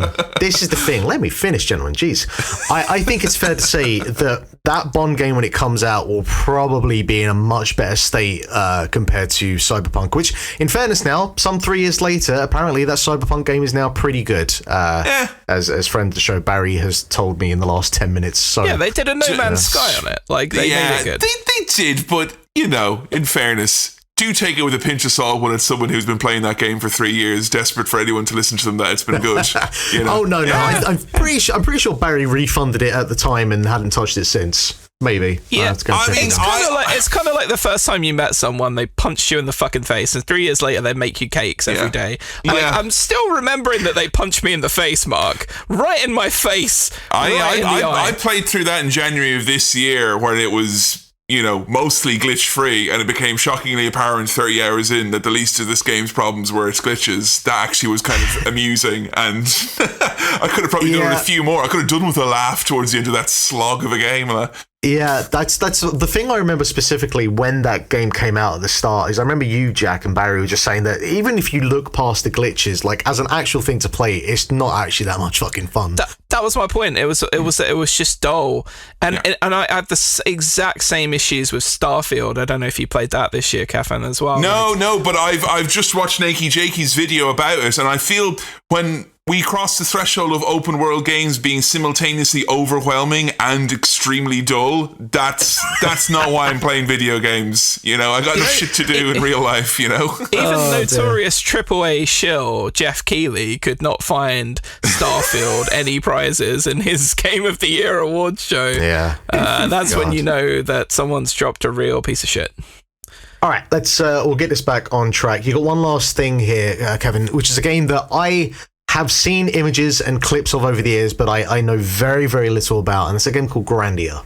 Yeah, I mean, I had a little bit of an old school RPG kick this year. I got an Evercade a couple of months back and was playing Breath of Fire. I know nothing about the Evercade at all. It's a fine system. It's a solid B+ for me, and for someone who just, you know, some of my fondest memories are hanging around and playing games in crappy arcades and, like, you know, on holiday in Portugal or whatever it is, and be like, what's this? And, you know, downloading ROMs of rando arcade games back in the day. Like, it's just for someone to be like, hey, give me 10 quid and I'll give you 20 random arcade games that are all like fighting games or all puzzle games. It's a fine system for a bit of nostalgia. And I will say a lot of the original content on there has been really, really good. I mean, I'm really happy to get to play a lot of the games that have been developed for like the original Game Boy system that have come out in the last 2 years, but are also released on Evercade. So that's been a lot of fun. But yeah, I spent a lot of time with Breath of Fire, which is, a very, very old school RPG from Capcom back in the day. But Grandia, it was on the last month of PS Plus that it came out. And I just remember, I think it was on Push Square, whatever website I was on, seeing just all the comments underneath being like, oh, wow, Grandia, oh my God. Like, people basically, in so many words, expressing what a personal joy that the game was to have played back in the day. So I've popped it on in the last couple of weeks, and I ran halfway through it, and it's just an absolute joy. It's that perfect crossing over of when we're doing early 3D work, but also we're still doing kick-ass sprites. It's got a glorious soundtrack. Writing that is, it screams like stuff like Earthbound and stuff to me. It's just kind of quirky, weird, a little bit old school, but yeah, just an absolute joy to play. Not the most challenging RPG in the world, but that's never really been a massive issue for me in terms of, an RPG. I'm not necessarily looking to be extremely burdened with having to grind or anything. And it kind of, it has stood the test of time. And it's a game that, I've heard people say like, oh, that's a hidden gem, that. And it is the absolute definition of a hidden gem. Like, it's Christmas coming up, and I know that Joe's definitely got me a game or two. But I kind of just want to play Grandia right now. And I'm very rarely in that position when something new is coming out. Like, oh, I do want to justify to myself the ludicrous price of getting that stupid extra premium PlayStation thing that is mostly just Pixar games from the PSP. Yeah, I have usually around this time of the year, because I focus so much about games of that year to play for our Game of the Year content, that I do like to have that space between December and January, which is typically, a quiet period in terms of game releases anyway, that I'll look back and it's like, all right, what's a couple of things I can play? Because one of the things I'm playing at the moment is Grand Theft Auto 4, which I'll talk about. Oh, but I'm looking at finally playing Disco Elysium, which, Dave has been borderline at the point of threatening me to play now. So that is on the list. I've started to play that on 3 separate occasions.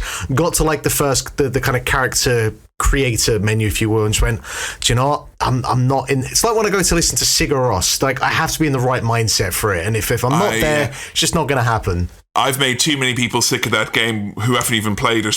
If you recommend someone Twin Peaks, you're a good friend. If you recommend them JoJo's Bizarre Adventure or Disco Elysium, you're that annoying friend, aren't you? So I will go to bat for that game times a million. But you're absolutely right. It is very much you need to. You'll know it when the time is right, when you actually have, because you need a lot of bandwidth mentally to actually engage with this. Yeah. But yeah, as mentioned there, I've been playing Grand Theft Auto 4, which is a game that I'd been wanting to go back to for a while, and I completely forgot that I had it on Steam. And I was sitting there with my Steam Deck about a week ago and be like, oh, son of a bitch, I have Grand Theft Auto 4. Well, this is, I guess, when I'm going to start playing this now. It is great on the Steam Deck. It looks beautiful on that system. I think that even though some of the kind of critique of that era of video games with the very kind of grey, brown, washed out kind of tones and color palettes that existed, there's a little bit of that is guilty in GTA 4. I think it is very much by design of trying to... Yeah, but that's the city they're trying to be, yeah. They're trying to, go as far removed from the, the kind of neon haze of Vice City and the... just everything the fucking San Andreas is, and trying to kind of bring it back to something that's a little bit more kind of industrial and gritty and that, fictional version of New York. And one of the kind of great divides that we've had on the podcast, it's come up a couple of times over the last year, is basically the driving in this game. I'm on the side that it's good. Jack, I can't remember where you side on the driving. I like it. I think it's different cars actually feel like they handle differently in that game. Some cars feel a bit more cumbersome and weighty, and other cars, you really notice a difference if you get into a supercar versus just a standard saloon and that. And it is challenging, and I think people were in a headspace with GTA where they just played San Andreas, which is one of the wackier of the Grand Theft Auto entries, where you can do all sorts of crazy shit. And then they were like, no, we're going to kind of take this more realistic. The driving's going to feel heavier. It's going to look more like a sort of depressing kind of the initial bit of New York that you land in is obviously quite initial, like depressing place, and all of that kind of realism that they melded into it almost sort of killed it at the time. Whereas the reality is, if you go back and for me, like, I'm a big story and games guy, I find the character of Nico Bellic to be the most convincing of any of the main GTA protagonists. For sure. I think that the people around him some of them are very funny archetypes of particular people that just exist out in the world. I had completely forgotten about Brucey, and I've been enjoying my time with him again. Just let's go, baby. Yeah, I'm jacked. Okay, Brucey, calm down. And that's Nico's response to everyone is just like, all right then, sure, you're fucking insane, whatever.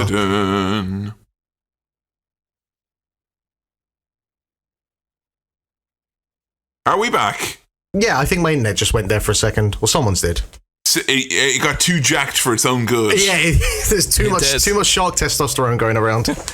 No more Brucey impressions, Mark. All right. Keep a little. Sorry, Jack, where were you? I got carried away. Yeah, no, you talk about Nico there, and the thing with him, and I think what's interesting is like what happened between him and GTA 5, because the thing about Nico is like there's the real moral ambiguity to him, where sometimes he's the good guy and sometimes he's, a cold-blooded killer. And the way that he responds to characters and their interactions, like he goes across the spectrum in terms of where his morality is at. And then they basically kind of took him and split him into 3 parts, and that gave you your 3 characters for GTA 5. And I think one of the issues with GTA 5 is that those 3 characters, that level of complexity of those 3 characters isn't quite there, because they're all kind of serving a particular master, where Nico kind of has that all wrapped up in one.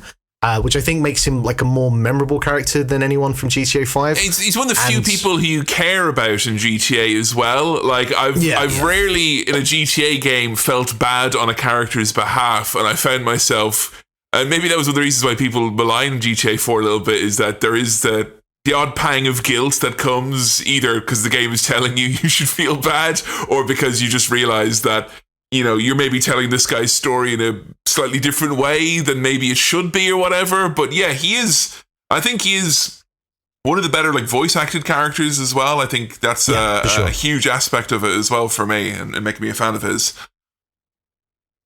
Yeah, and it's just going back to it and being like, all right, this is a game from 2008. Thinking about like where the gaming space was at the time, thinking about the kind of influx of like open world games that came post GTA 3, and just like this, even at the time, and playing it back now, it's like this feels like a next gen game. It really felt like that the same way when you play GTA 3 for the first time, you're like, holy shit, this is like we're on a different kind of spectrum now. And GTA 4, I think there was a real kind of statement they were making by having that next GTA game be like the numerical kind of sequel to 3, because it really felt like them saying, hey, this is like an actual kind of the progression of this series in terms of like the kind of open world style.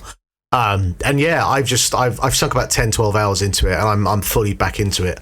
And the driving's really good. Like there are people in this podcast who are wrong, and the next time they're on, I will tell them that they're wrong. The driving is great. Look, the driving is very good in that game. However, that taxi system was relied upon towards the end of my play with that quite a bit. Yeah. And I'm not sure if that says anything about the game or about me as a player, but it wasn't so enjoyable that I negated every opportunity. Look, while it would have been nice if they had, Spider-Man 2's fucking fast travel, just spiderwebbing as Nico into whatever kind of part of the sound you're trying to get into.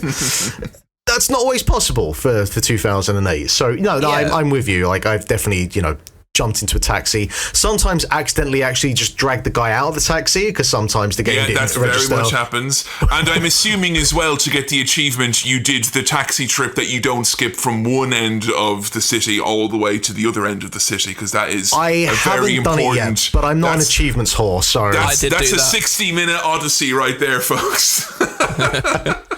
I definitely did do that back in the day and put the controller down and then probably went on my laptop or something for a while it was all happening. What I like though is that like you get the radio playing and you get the driver of the cab talking to you as well. Yeah. Which I think is really cool. Like even I'm not as emotionally invested in my Steam achievements as I was in my Xbox Gamer Score or trophy. So, someone didn't get 100% achievements on Saw 2 for the Xbox 360. Then I take it. No, I did not. I can tell you that right now. Thought this was a gamer podcast. Of all the things that I know about you, Kevin, I'm now most impressed by that. So I don't know why that isn't the lead in your bio on Twitter. It really should be. Sometimes you gotta have something in the chamber to surprise them at the end. Yeah, like at a cocktail party, just bring that out. Totally normal thing to discuss. Genuinely impressed my wife with that fact. She's like, have you seen any of the Saw movies? I go, no, but have I got a factoid for you about your husband and his Xbox 360 literal achievement? Like, I have to imagine, considering the time that came out, I've never seen any footage of it, but I have to imagine that's just a sequence of QuickTime events of trying to, like, avoid... Spoilers for final boss of Saw 2 for the Xbox 360. Yes, it is a series of QuickTime events. And yes, the music and sound effects don't play in that final sequence. But those of us who grew up on Shenmue know how to do QuickTime events and do them justice. That's how I was successful. Hey, big fan of Azura's Wrath, all right? I got no issues with QuickTime events, all right? As long as you just build the game entirely around them, then I'm on board. The other thing that I've been playing over the last 2 weeks that unfortunately I couldn't get to in time for Game of the Year is Armored Core 6. And so over the last, 2 years or so, I wouldn't say I'm fully at the point where I'm a From Software guy, because I've still only technically played one of their games, which is Elden Ring, and I didn't even finish it. Currently my favorite From Software game isn't a From game, it's Lies of P. But I'm I'm kind of on board with what's going on here. Like, this Armored Core 6 game has come out, people seem to be really jazzed about it. Fuck it, let's see what it's about. And I went in not really knowing anything about it and just thinking, I'm guessing we're just going to do Bloodborne with mech. And I think I can get on board with that. The problem is, though, is if you actually kind of think about that logistically for a second, those two things do not go hand in hand. Like, mech, it's big, it's flashy, it's action, it's fast. Bloodborne and Soulsborne style types of games are none of those things. They're slow, they're methodical, they're deliberate. It's tense. And so as soon as I started playing Armored Core 6 and I realized I'm just flying around, just blasting the fuck out of everything with rockets, like, okay, this is not the kind of game I thought it was going to be. And then immediately, like, this is like mission level based. There's no kind of open world design here. It's like, here's this level that lasts no more than about 5 minutes, and you're just flying around this city in this oversized mech machine, taking out turrets, and then the level's over. And then there's a score rank that you get for it, like I'm playing Devil May Cry. And I'm like, is this a From game? What is this? Now, again, I'll probably do my research and go back and look at like the prior Armored Core games to see like, all right, how are these like different in their kind of evolutionary process to where we are now? But if you've never played Armored Core before, or if you have like an idea of what you think a From game is like, this feels so... It doesn't feel like it's the same studio. Like, there's the polish and the craft that you get from games, but just in terms of like tonally and mechanically, it could be a completely different studio, and I would have been none the wiser to it. And so I'm really appreciating the fact that I get to see a different side of From, I guess. And at some point, I'm going to play Bloodborne. That's like the big, From game that I know that I need to play off of the back of Lies of P.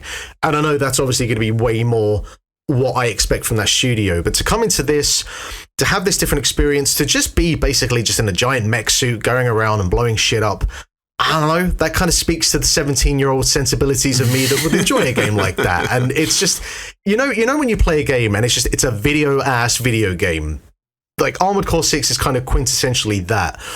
And some people had kind of been talking about that it could be a bit overwhelming because, for every mission you can go in and you can buy like different bits of equipment for your mech, so you can change the legs to be, like fucking like spider legs. You can change if you have rockets attached to your shoulders, or if you want like a laser turret. You can change like the armor and whatnot, and then there's loads of statistics about the weight and your speed and all these kind of things, and there is a fair bit to it, but I find it less complex than when you play Elden Ring and you've got like, some item description that is written in ye old English and doesn't actually tell you a fucking thing about what the item actually does, and you don't even know what it contributes to your character. Armored Core is a lot more like, this does that. Here are the numbers. It's all kind of easy to kind of read, and it communicates itself a lot clearer than prior From games that I've experienced. So yeah, I'm into it. I'm stuck on this boss at the moment. Like, this is the one thing I guess that is similar with From games, is that there is a wall that I've hit, and it's like the first kind of main boss of like the first chapter, which is basically this kind of like flying crane rig that halfway through the boss fight decides that it's going to like spew out these flamethrower arms that kind of one-shot you if they get anywhere near you.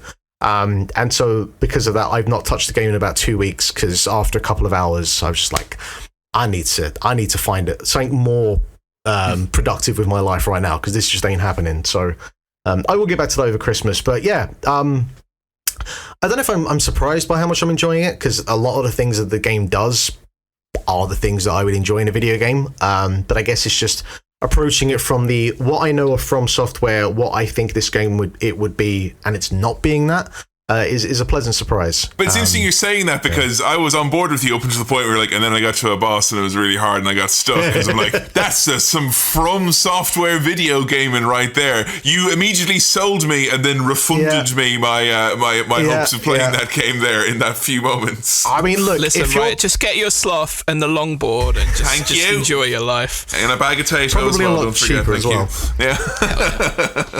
So we're coming to the end. I didn't put it down, but I figured maybe we could spend at least a couple of minutes. And E3 this week has kind of officially announced that it's not a thing anymore. I mean, it's kind of fair to say that it hasn't really been a thing for a few years now, but it is officially dead and not coming back. And, for us on the show over the years, we've done the E3 previews, and we've kind of spoken about the fallout of it and the myriad of issues that E3 has had in the kind of later years of its existence. But like for you, Kevin, like how much stock do you put into things like the Game Awards, which is basically a fucking winter E3 at this point, but those kind of big events like that, are you sitting there with a bowl of popcorn at 3 o'clock in the morning watching these kinds of things? I honestly am not, and it's to what I was saying earlier. Like I was bitten too many times, many moons ago, about getting on hype trains early and kind of not getting off, and then like best case scenario, you don't get the full enjoyment of the game because you've spent so much time thinking about it and then just comparing it to your expectations. Like, I compare playing Batman Arkham Asylum way back in the day, a game which I just didn't know anything about. It was there in the shop and I bought it and I played it and I absolutely fell in love with it.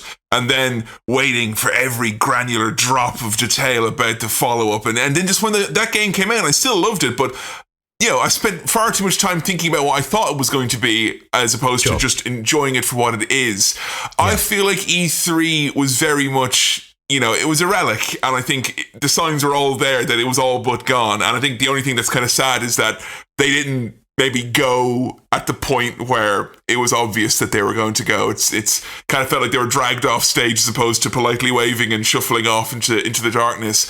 I find something extremely cringe about the Game Awards. I feel like when you are getting a large amount of people into a room who are not used to this type of call it a social setting or a forum for people who you are usually crunching behind the desk, whatever it is, but it is a really toe-curling experience to see all these extremely talented, passionate people be told to get off stage or to not know what they should or shouldn't say, and it just, the whole thing feels like it's about to explode at any moment, and I could do without that. I'm past the point in my life where I actively seek out high-end cringe, black tar heroin cringe. So I'll just pop onto a website the next day, find out, what's been announced. And, I'm excited about Sega and all the cool stuff that they're doing that was announced at the Game Awards. But, I never feel, and this is probably a problem with me more than the industry, I guess, but I never feel like if a game that I love gets an award, that I'm part of that journey and that story with them. Maybe because I don't go along the way with them. I just I'm a consumer in that sense. I play the game. I have my experience with the game. But sure. If I see 100 people on stage from a studio, I'm not emotionally invested. And why would I watch an award ceremony if I'm not? And half of them can't do a decent speech anyway. So what's the point? I'll just wait for the highlights on Twitter of people fucking it up or saying something they shouldn't have said. But this year, it felt like I would try to avoid it, and even still, it felt like it was a tidal wave of bad vibes of people just being yanked off stage, and I don't know. They need to work harder on that format because it's not an obvious successor to E3. If that's the space now, there's a void, and that's going to fill the void. I really don't feel like that's doing what E3 did for fans way back in the day. But it's so different now. I don't know if you need something like an E3. I remember when they said that Nintendo weren't going to do E3 or whatever it is, and I thought the sky was falling in as a teenager. And they were grand, weren't they? It was fine. I love watching a Nintendo Direct now because I feel like it's all the hype and all the bullshit and the ceremony stripped away. It's just, this is what I want. I want the news. I want the man from Japan to wear a hat and tell me to please understand if something is going to be delayed and find out if something's available to download today. But I don't know. It's not for me. It's really not for me. I mean, the thing because I guess there's two aspects of E3. There is hey, here's a bunch of trailers. Here's your presentations from Ubisoft and Sony, and here's everything coming for the next year or two. There's that part of that, which the Summer Games Fest and those sorts of things and the Games Award are, and as you mentioned, Nintendo Directs and those kind of things. Yeah, they have taken that space, and I think that they've been smart to just, hey, we're Nintendo. We don't need to be fucking attached to anything. We can just say, hey, tomorrow here's a Nintendo Direct, and guess what? Silk Song is still not getting announced, so fuck you. But we'll do a Pokemon specific Direct. They can do whatever they want. But the other side of that, you do have it. It's still a trade event, and Nintendo don't have to go because who the fuck do they need to trade to? They don't have to set up a relationship with whatever biz dev team to say, hey, here's our game, Legend of Zelda. No, they just put out a trailer, fucking Legend of Zelda, and that's it. But someone I'm probably on the low end, but you've got that kind of mid-tier studio like a Media Molecule, whatever, for example, and they're going to go to these events because they probably want to set up meetings with different publishers or whoever the case may be, and sometimes you just need to get people in the room to see the thing that you're playing and have that conversation. And I think it's just a part of the fact that we have so many different events now, and we have them on the big scale. We have Gamescom. It's the second biggest now in the world, or at least in Europe anyway. But you have all of the PAX events that happen across America. You have all of, you can go to the Nordic Festival in fucking somewhere in Scandinavia. I think it changes every year. But if you're a Nordic developer, you have an area specific for you. If you're in Croatia, there's an event there specific for you. In England, we have all of our events. And I think that you've got a lot more of these kind of, and because there are publishers that are centric to specific areas as well, you don't need to fly to San Francisco to sit there and figure out a deal with a publisher, because you're probably going to meet them at some point in England if you're trying to do that there as well and have that conversation. And obviously as well, just the fact that things can be done online as well. And as you said, just E3 just became a relic where it's it doesn't really serve the traders, the biz dev side of it anymore, and it doesn't really serve the consumers anymore because they have the online space and everything that happens with that. And then just on top of all of the issues with journalists fucking details all being accidentally leaked online, fucking hell, and it's just it was just one bullet after another, and that chamber had been empty for a while, and it's just someone just needs to push, give it a little bit of force and push it and knock the corpse down. I guess my biggest disappointment is how anticlimactic the announcement was. Yeah, I was going to say, no one ever wants to read an epitaph and be like, oh, they're dead. I thought they already were dead. Like, that's the worst thing that could possibly happen. It's like the nightmare scenario is when something dies and everyone assumed it was already kind of dead. And that is kind of where most people were. Like, they assumed it was long since dead, but no, they were and out there. The pandemic didn't help as well, but even without the pandemic, it was happening. Maybe it accelerated what was going to happen anyway. But yeah, I mean, for me though, I like the idea of it being a nostalgic thing. I've seen a lot of great videos, people talking about like rewatching E3 from like 2001 and going through all the announcements and how the whole kind of how games were presented to the public and to the trade were kind of presented and how it changed over the years. I feel like it has its legacy in that sense, and that it is kind of something that's kind of endlessly fascinating still to go back and see, games that went on to become historic and the reactions they got, or the games that maybe didn't seem like they'd be a big deal at the time of their low-key kind of announcements or whatever it is. So, it has a legacy that can't be taken away from it in that sense, but yeah, that the corpse was stinking long before that pandemic hit, I think. Yeah. Jack, any last thoughts? No, I mean, it's pretty much said between the two of you the majority of things that I would want to say. I'm just going to whip one last, very final topic out there. There's been an insane amount of deep analyses of what is only 90 seconds of footage, but what do we think of GTA 6's trailer? Oh yeah, fucking yeah, that happened this week, I guess, or last week. I can't remember now. I mean, we're a long way off, aren't we? When I heard it was 2025, I was like, oh, okay then. Like, and then the trailer looked cool, but I was like, well, I don't even want to acknowledge that this trailer is cool because it's 2025. Yeah, I'll be playing on a different console by then, surely, right? I'm assuming. Someone's going to try and sell me some. I don't know. Yeah. Like, what's going to be happening? For me, that trailer, all it did is confirm what I already knew, which is that I hate Florida. So, I already had that lockdown. The amount of alligators in that trailer made me think that, like, you can have some real fucking fun escapades of some alligators in GTA 6. Yes. I'm hoping that, how in, like, GTA games you'll have, here are, like, the 10 car races you need to do, or here are the 20 vigilantes that you need to deal with. I'm hoping there's 20 alligators across Florida that you need to go and find and capture or something. What, like, when they have, like, divine beasts on games, or, like, hunts that you have to do? Monster There's, like, an alligator hunting side quest. I'm still looking for the Sasquatch in San Andreas and in GTA 5, and I will find it before 2025. You heard it here first. It's Mount Chiliad, bro. You just gotta check. And the aliens there as well. I'm pretty sure the UFO I heard on Reddit. I'm pretty sure. Just been looking for 10 years. Haven't found it yet.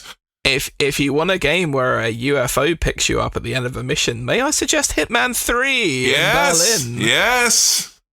Yeah, I think the thing with GTA 6 is that there was just a lot of because I think we had this conversation recently about GTA 5 and kind of coming into GTA 6 and like the kind of messaging and the kind of like the language around humor that is used, and at times across the series Grand Theft Auto could be a bit blunt. It wasn't particularly subtle. Like, I think back to edgelord, the whole like Facebook bit in GTA 5, and the amount of like TikTok or whatever the equivalent is that it was used in this trailer.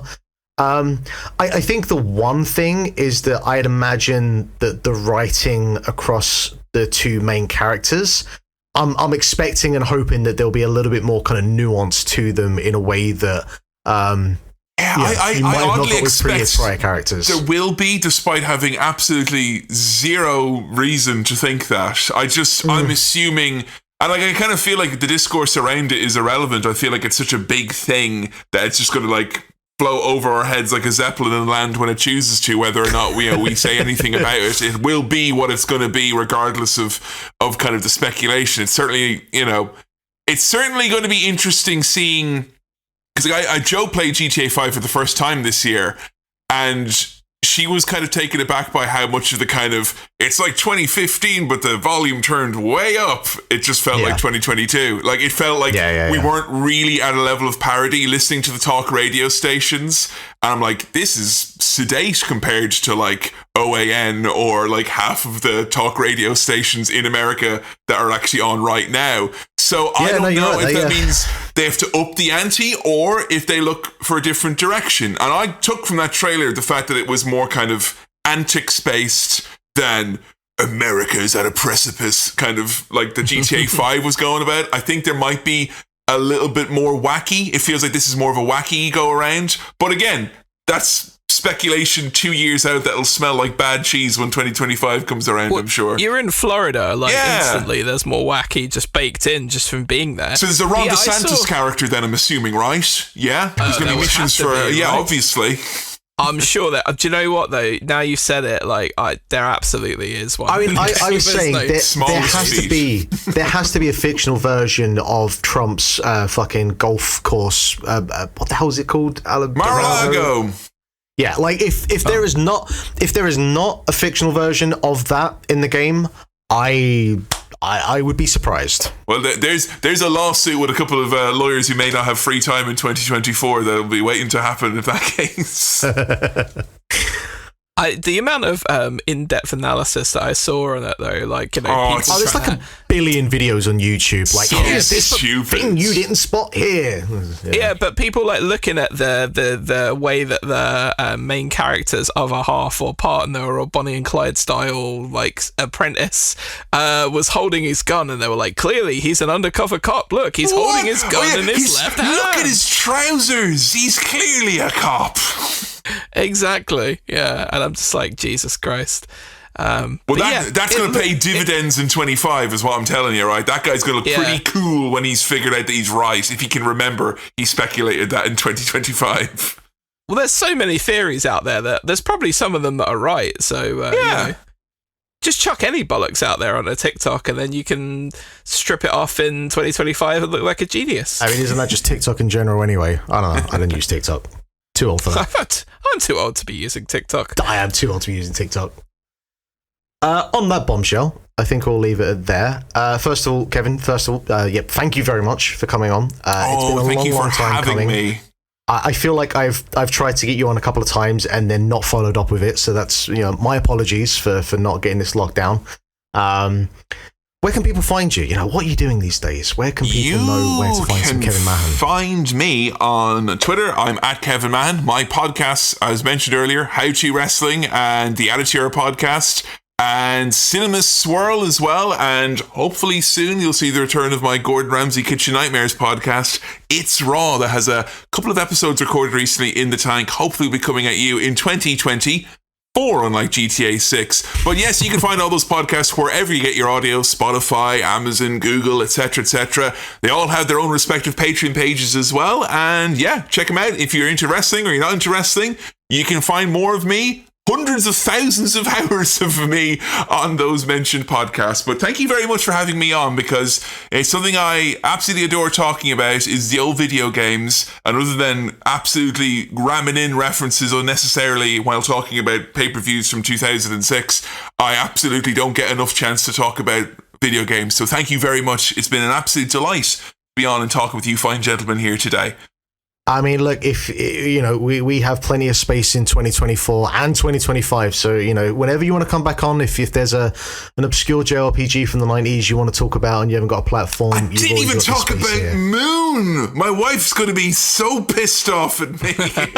Well, I gotta have you back on then. We'll find a spot in 2024 then. You're definitely coming on in 2025 when we play back your impressions of the GTA 6 trailer to you once it's released. Oh no, there'll be such egg on my face. Exactly. But until then, as always, you can find Link to the Cast on your podcasting platform of choice. As mentioned at the start, Game of the Year content will start dropping from the 1st of January. So you can look out for, I think we did about 11 to 12 hours of content, so you got quite a bit to get you going for the start of the new year. In the meantime, I am Mark Robinson. You can find me at Living Project on Twitter. He is Jack Lazell. You can find him at Jack Lazell on Twitter. Dave at The Data Dave. Garrett at Garrett Kidney. Thank you very much for listening, and we'll see you again for another installment of A Link to the Cast.